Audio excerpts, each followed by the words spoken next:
bitakanyafu kiragaca gashino kanye n'ubundi ari amazi cyambo uko ngiye guhana igitinganye hano babana banjye mujya muri codinga ibi bintu mubiri coding vuba mutangire mwandike ngo turimo turarikodinga munanyandikiremo ijambo ngo baga ubundi mbake nkubita kanyafu igitinganyisha munyandikire muri comment mwandike ngo turi ready kuri codinga dutangira kubaga buntu rebe sasa mwandike ndagira ngo abantu muri kuri YouTube mwandike comment zanyu nzibone abantu muri kuri YouTube mwandike Instagram mwandike TikTok mwandike namo ngo baga woni gitinganye nyibana Unise aramazi mwe cyabavomeraga igicucu gusa haramazi muzi cyabavomeraga uyeya nimumbwire niba haramazi cyabavomeraga none ngiye mite nigendera nta kibazo sinzongere no kugaruka muri ibi bintu gewe iyo ntangiye kubona umuntu arimo aragenda arengera mureke mabwiza ukuri ngewe nakoze ubushakashatsi ndavuga ni ibi bintu uyu mutinganye ngo ni jihadi atangiye gukora avuga ngo arimo arajijisha ntago ari uko bajijisha wita umuntu mifupa no ntago bibaho kumanyoko nibibaho uko nugutangira kurengera ibi bikoryi noneho kubera ko nta n'ubwenge bigira ariko se mana y'umuntu atigeze yiga ni gute wajya ku mbuga nkoranyambaga ukajya kwigira umusesenguzi kagacino kanyoko weje hadi ndabikubwiye ni gute wavangura umusesenguzi ukajya kuvuga ngo urasesengura inkuru zo mu bitanda ubundi umuntu basweye n'inyoko basweye ni mushiki wawe basweye ese ni wowe basweye kuki byakubabaje cyane kugeza aho umwana w'abandi utangira kujya kumuhimbira amazina ngo ni mifupa umuntu uri ahangaha uzi neza cyangwa se utigeze umenya yuko barimo baravuga DJ Flix muri kiriya kiganiro cy'uriya mutinganye ninde nabimbwire nyagira umuntu uza kwigira hano nyoni nyinshi yigize ngo ngo ntago ari bo bavugaga ngo rwikina gwiki mukanya umutinganye aragiye kuri live aravuga ngo mifupa ngo ntagatuye ngo mu Rwanda kandi muravuga ngo shaka mwe kumuzi ko mwasaze mwebwe bisigaye bitinya gufungwa aribu yarabihagurukiye ngo none byatangiye kuzana umuvuno wo kugira ngo giharabika umuntu kidakoresheje izina ariko nyine kirimo kiramenasa umuntu uyu n'umwana w'umukobwa urimo uragenda yizamukira muri ibi bintu byo kudija no gucuranga imiziki nsinzi wenda niba anaribwa mu maguru nabo bakanamutera ariko igihe cyose bititwa ko yafashwe ku ngufu bazamucumite bikomeye cyane niba shaka bazanagihindukize cyangwa se banakimure nike ariko uramutse ukoze ikosa byo kuba wamufata ku ngufu byo bazagukanyage n'imboro bayikanya ibyo nibyo nkubwira rwose igihe cyari cyo cyose uzafata ku ngufu umwana w'umukobwa w'abandi bazagukanyage n'imboro bayikanya ariko mu gihe umwana yakiguhaye neza nk'akuri ukuntu wenda bavuga ngo Flix yageze Uganda ngo aragitanga muzayikubita nimushaka mu gihindukize jewe rwose ndabivuze ariko kuvuga ngo umuntu arabyutse mu gitondo uruntu rw'urutinganye rufite ibintu by'ibyanwa n'ibicakwaha n'ibisya by'ubwerezwa n'uruboro rudasiramuye uragiye witeretse ku ntebe uravuze icyanga cyakurenze mifupa baramusweye baraguze gute kubera ubwoba ngo mifupa ngo ravugaga ngo ntago ngo ari mu gihugu cy'u Rwanda ariko urimo uragenda udekuriva umuntu twamumenye kare cyane we gutinda mu byo uvuga uko umuntu twamaze kumumenya kare cyane none se kuki nta wundi muntu wavuzwe ahubwo bakajya kuvuga Flix akaba ari we bahamagara bakanabimuterekaho nge sindimo nabivuga wenda ngambiriye kuvuganira Flix ntago tuziranye ntituranabonana yemwe twanavuganye kuri telefone ejo nyine turimo turavugana kuri ariko narebye ndavuga nti no ibi bintu byo gutangira kwitana abantu ngo ni ba mifupa bizabyuka mu gitondo batangiye kwitana ba bizuru ariko mwebwe ntago mubona icyo kintu abantu mwemera yuko ibyo bintu mvuze ariko bimeze mu nkandira imitima abantu mubona ko ibyo bintu ari byo mu nkandira imitima koko niba ibintu mvuze mubona ntabeshye mu nkandira imitima ndashaka ko mu nkandira imitima cyangwa se niba mubona mbeshye muvuge muti Jesus wa mipango nawe ahangaho uratubeshye nuko bitangira nuko nguko ideology itangira ideology itangira mu tuntu dutoya cyane. Umuntu atangiye kwita undi ngo mifupa, umuntu atangiye ibisanzwe byo kwitana amatungo. Ngewe nta nubwo njyana nabitenaho konte. Umuntu ashobora kubyuka mu gitondo akavuga ngo Jesu izo bipangura ingurube, niba binyita se ntibanyita ingurube. Nanjye nabyuka mu gitondo kuko nabona ukuntu nsigaye ngenda ntangataga, nkabona hari ukuntu twenda gusa. Ibyo ngibyo ni bisanzwe byo rwose ntabwo njya bitenaho konte, kuko abantu barabyuka, umwe akita undi mbwa, undi akita undi ngo kera abarimu bajyaga bavuga abarimu bakereyo wenda nk'imibare yakunaniraga cyangwa se wenda uri umuswa mu ishuri baravuga ngo uri inka. Ibyo ngibyo byo rwose mba numva nta kibazo. Ariko we iyo utangiye kugera ngo mifupa, ushobora no kuzanacikwa one day ugatangira kuvuga ibintu bimeze gutyo, ntangira kukugendera kuri, nkatangira gushaka kugukumira mu buryo bwose bushoboka. Ejo n'ejo bundi hatagira erega bino bintu byo kuri YouTube abantu barigana cyane. Umuntu arabyuka mu gitondo agatangira kwigana style ukoramo ibiganiro. Ngira ngo wenda murabizi hari abana benshi basigaye bashaka kuvuga nka baskaitu, hari abana benshi bashaka kuvuga bashaka kwigira bashaka kuvuga biganye nyine wenda nka Ismail mu wanafunzi, hari abantu bashaka kuvuga nka bande. So ibyo ni ibintu bibaho. So uramutse utangije iyo campaign yo gutangira kujya ukoresha imvugo nzimizi, ariko ukazimiza ushaka kongera kuzana ibintu byenda gusa nka ideology, no we ntabwo tuzakureka, ntabwo tuzakurebera, tuzagukumira, tuzagucyaha hakiri kare, kugira ngo n'ikindi gihe cyari cyo cyose utazigera wongera, hatazagira n'undi muntu ushaka kukwigana. Izi mbuga nkoranyambaga tuba turiho umunsi ku wundi, abantu benshi baba batureba, abantu benshi bagatekereza ko wenda dufite ubwenge bwinshi bwo kuba tutakora amakosa, ariko amakosa arakorwa menshi cyane, menshi muri izi mbuga. Ugasanga umuntu abantu bashatse kujya bashaka kumwigana. Ngenda ndababwira nti nabaswe n'icyaha cyangwa se n'ingeso yo kuba wenda nashegura mu bantu ibintu bitamenyerewe muri societe nyarwanda. Ariko giye waho nakuriye niko twe tuvuga, muzambabarire rwose icyo ngicyo cyo rwose. Ngenda ngerageza kukihana no kugira gutera aho ngera nyine nkashiduka byancitse. Ariko kukijyanye na ideology n'igisa nacyo, ndetse n'umuntu mbona watangiye gushaka kuyipfupfunyura ahantu, byo ndabidetectinga hakiri kare bitewe n'ukuntu nzi igihugu cyacu aho cyavuye naho kirimo kiragana amaginga aya ngaya. Iyo rero ugerageje gushaka kugira ibintu nk'ibyo ho rwose ngahaguruka n'amaguru abiri ndetse n'imboro yanjye n'amabya nganarya, ngahaguruka ngasakuza navuga ni no, rekera. Uyu jihadi mugende mumubwire ngo hano wakoze amakosa. Abantu bose babonye ko wari umuravuga DJ Flix, uzicare umusabe imbabazi, wakoze amakosa. Iyo nkuru yuko bamusweye sava kuyivuga nta n'ikibazo, ariko imvugo wakoresheje, izina wamwise ntago ari ryiza, ririya zina ntago ari ryiza na gato.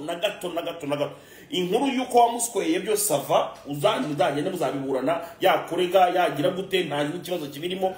Ariko gutangira kwitana amazina nkayo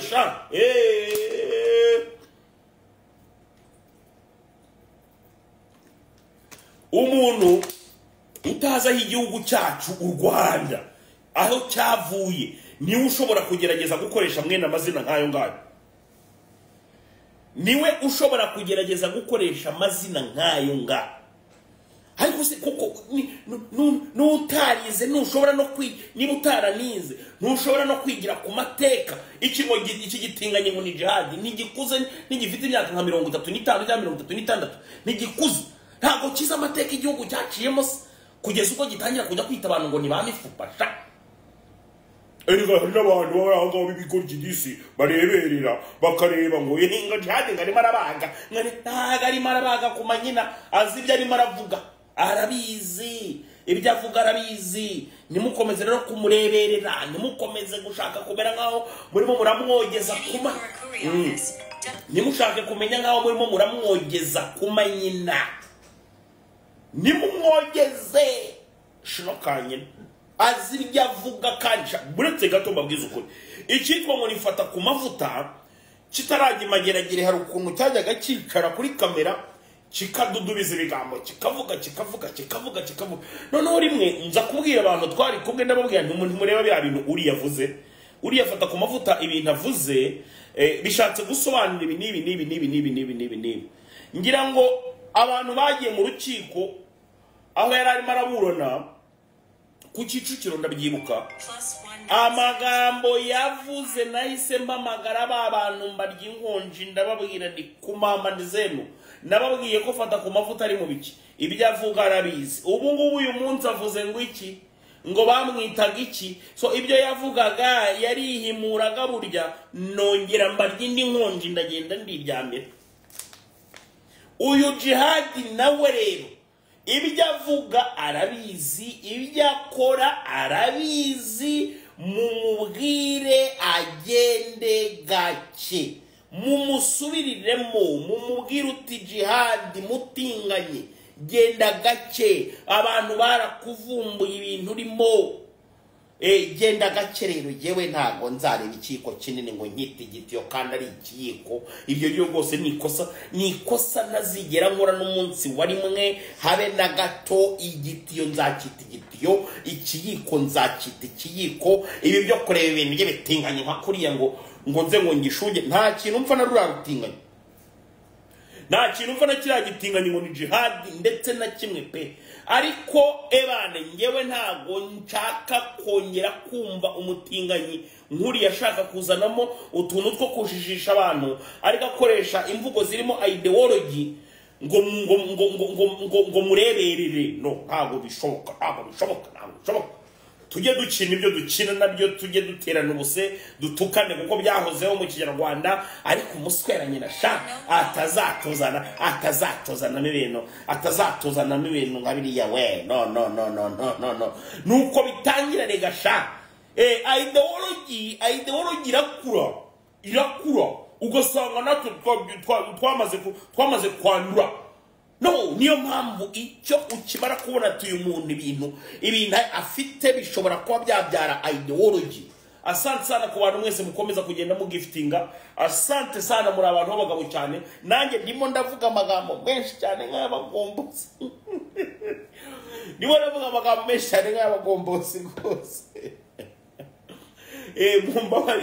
mumbabarire yewe yo nabonye ibintu bitagenda neza birambabaza cyane nkavuga ni ntago nkomeza kubireberera. Hano hari abantu shaho bajya baza bigize ngo ni ibinyange ngo ngo sinshobora ngo kuvuga ngo kuri Jihad ngashobora kuzagenda ngakicara ngasonga bugari ngo akigira ngo aponyonyo na nyonyo ngo nwekisondo nyonyo gasagatina kanyo konyenda kubwi ndakuramburira igitabo waba baruka babara ariko nkabanza nkabwira abanyarwanda n'abanyarwandakazi nkababwira ni no iyi elema uyu mutinganyi we mumurebe aha tujyana siho ibiganira ni maratuganiriza ntago ari sawa ntago ari ibintu twagakwiye kumva mu matwi yacu narabavumbuye abo bantu narabavumbuye. Buriya hari ukuntu yajyaga yivugira akavuga ati ariko bano bantu aba bantu bavuga amagambo aremereye, aba bantu bavuga amagambo akomeye, abantu bakavuga ngo ni ibintu byo gushenga. No, ndimo ndagenda mbibona wowe wacha maneno wacha habari zako imbecile 500 bya ibicucu babizi ibyo bivuga. Niyo mpamvu rero shaka yewe umuhungu w'igikondo ntago nzigera n'umunsi warimwe ndeka umuntu wese ushaka kuzana utuntu tumeze nk'amacakubiri n'ingenga bitekereza jenoside ngabizane mu bantu ngo mureke. ntago bibaho na gato. Uyu Jihad ahindura imvugo mu bimubwire munarikodinge tuno tuvideo mu dusakaza hose.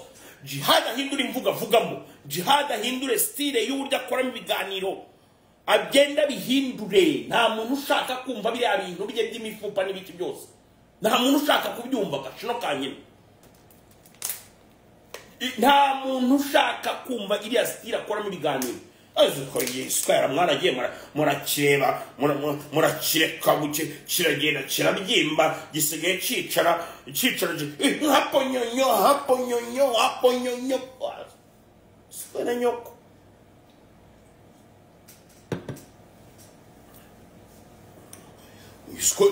Ni kwanza muri societe ni icyorezo muri societe, abantu barabibona bakavuga ati nacyo wenda ni ikintu kigihumeka kikimoro vivant kiri aho ngaho, ariko abantu mukanakireba kigakora amakosa kigashaka gukoresha abantu amakosa kizana ngo ngejya kwitanga abantu ngo za mifupa mwebwe mukanabirebera. No, ibyo ntago bibaho. Jihadi mugomba guhaguruka mukamukumira gahindura imvugo. Buriya ntago ariko twatumye bano ba jihadi ngo ntibazajye kwiga rwose mu byumve. Nta muntu wabujije jihadi kujya kwiga, nta muntu wigeze amubwira kujya gufata ikayi n'ikaramu. Rwose kera za kiliziya zabagaho zishyuriraga abantu mu byitwaga mwana ukundwa, mu byitwaga karitasi, habagaho za kompasiyo zishyuriraga abanyeshuri, habagaho imishinga myinshi za soferwa, za tamimorwa, za tabarwanda zishyuriraga abanyeshuri babaga bashaka kujya kwiga. Hari n'ibindi bigo byitwaga bya Fidesco byishyuriraga abana. So uyu jihadi sinzi impamvu we atigeze ayoboka kimwe muri ibyo bigo ngo ajye ku ishuri agira ubwenge bw'uburyo yajya akora mu biganiro bye adashaka kuza. Uziko agakomye kose noneho niyo wenda bagize ngo baragisubiza, abantu muzabacunge neza. Iyo hagize umuntu umusubiza ahita avuga ngo yanyisenga ibi ngibi, ngo niyo mpamvu ngo mubona ngagendaho ngo agira gute no, iyo ntago ari style. Niba watsinzwe emera ko watsinzwe, reka kubeshya ngo bakwisibi, ngo bakugendagaho ngo kubera ibi nibi, ngo baragiye ngo bicara ngo bavuga gutya na gutya. Ese kuki ari wowe gusa bita ibyo bintu? Kuki nta wundi muntu bajya bita ibyo bintu ku manywa? Siyo style se bihora bibeshya ngo yago ngo impamvu ngo nuko ngo yanyisenga ibi, ngo anavuga ngo gutya ngo kuri papa wanjye ngo niyo mpamvu. No, ngewe ntago njya mbireba. Iyo babivuga ko kuriya nkabireba nkavuga neza nk'iki kigo ibintu kimwe kirasobanura kirabizi, cyangwa gusa nyine kiba cyumva ko nikiramuka gikoze kuri yo angle ariho abantu baraza kuza kugira impuhwe bakavuga ngo baracendereje cyangwa se wenda ngo barakibabaje cyane. Kigomba kugenda kikicara nacyo kigasaba imbabazi. Uwo mifupa kivuga ni DJ Flix cyavugaga, kandi nawe arabizi. Yahise nakora statement aravuga ati ariko rumors ndise umwana w'abandi yaragera ngo ati izo rumors mwumva, kandi bamwise mifupa ngo bashatse kugira ngo bashatse ngo kuzimangatanya ngo mifupa. Iyo mvugo ntabwo ivugetse oya ngandi mumbabarire mumwi wenda nshobora kuba wenda nyene ndimo ndavuga wenda bitandukanye nuko mwebwe mu bitekerezo. Mumbwire muri comment ahangaha muri murankurikira, mumbabarire kandi mwandike imvugo mifupa. Mwebwe murabona ari imvugo ivugitse? Ndasoma comment 20 zonyine, ninsanga arimo comment zivuga yuko ari imvugo ivugitse, naye ndavuga nti rwose imvugo mifupa koko. Murumva mu Rwanda rwaciye imvugo mifupa iravugitse? Oya mumbabarire mubwire imvugo mifupa iravugitse? Cyagoze ngo ibyo uvuga ni ukuri rwose, ntabwo bikwiriye. Wapi ntabwo bivugitse. Nagasuzuguro cyane ngo mifupa se hari ngo iravugitse ku muntu w'ikigo. Wumva se ku muntu w'ikigo niwe wenyine ushobora kuwavuga iyo mvugo ngo ya mifupa. Iyo mvugo ntabwo ivugitse. Ku Rwanda twaciyemo igihugu cyacu ibintu cyaciyemo, ntabwo wakoresha iryo jambo ngo mifupa. Wenda waza ukavuga ngo uruzingo nabyumva, waza ukavuga ngo kuko nanjye banyita ngo nyamunini cyangwa bakanyita ibindi bintu by'ibizina byo kubyibuha akazi, kandi ntabwo nabyihakana ngewe. Uvuze ngo ndabyibushye kandi nyine ari binagaragarira buri wese, ntabyihakana nese. Ariko ntabwo akoresha ntuzakoreshe ngo ntuza ngo mifupa.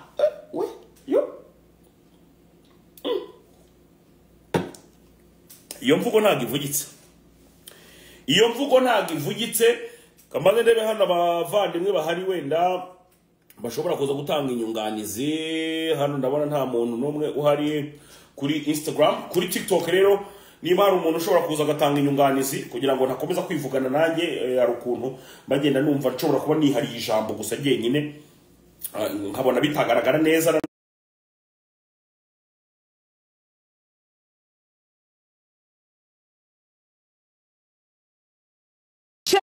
Ushaka kuza kuvugira jihad siko bimeze?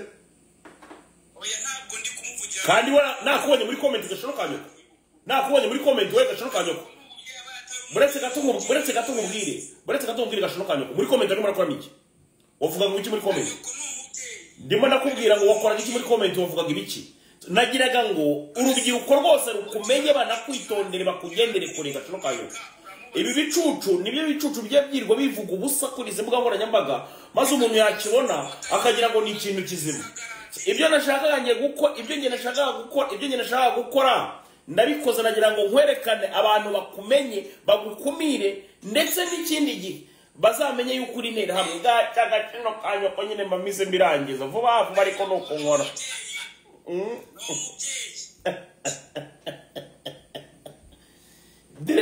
Nibira nibyo naja gukora gikaza mukakibona mukakimenya direct.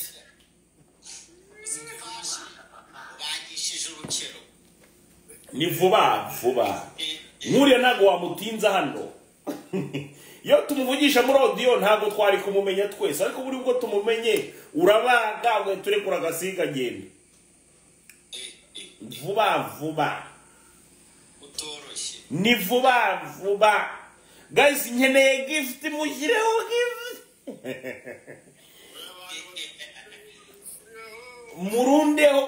gift. Murundeho gift turagatera hamwe turagakubise.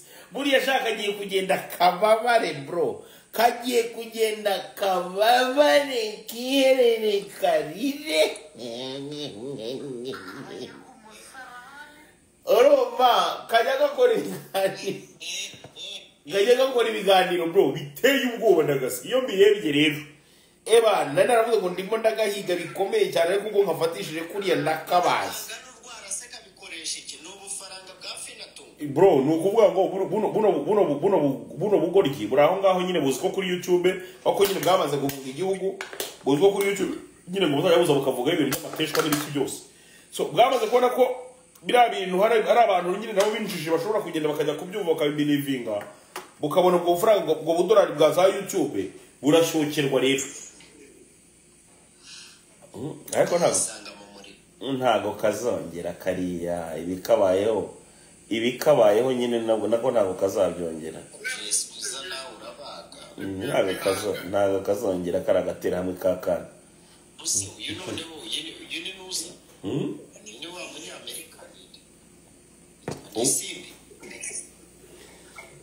Dore karagiye karandika.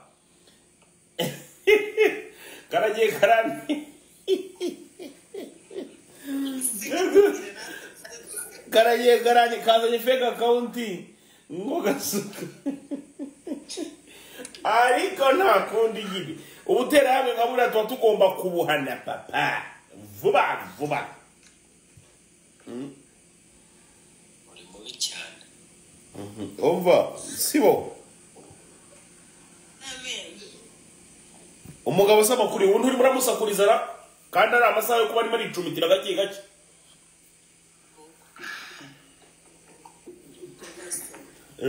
Bona majara maji kuri account ye. Patrick sibo ntumuzi se? Ntago umuzi uwo mukobwa wanditse ngo sibo? Ndamuzi. Ubwo si bose. Ntumuzira? Ifite umugabo w'umumotari y'abantu mutatura bikomeye.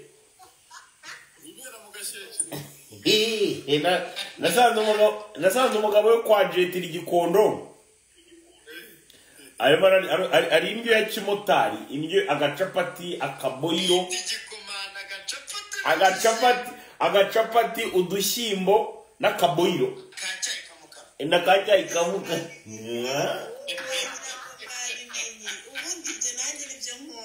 Wabyumvise?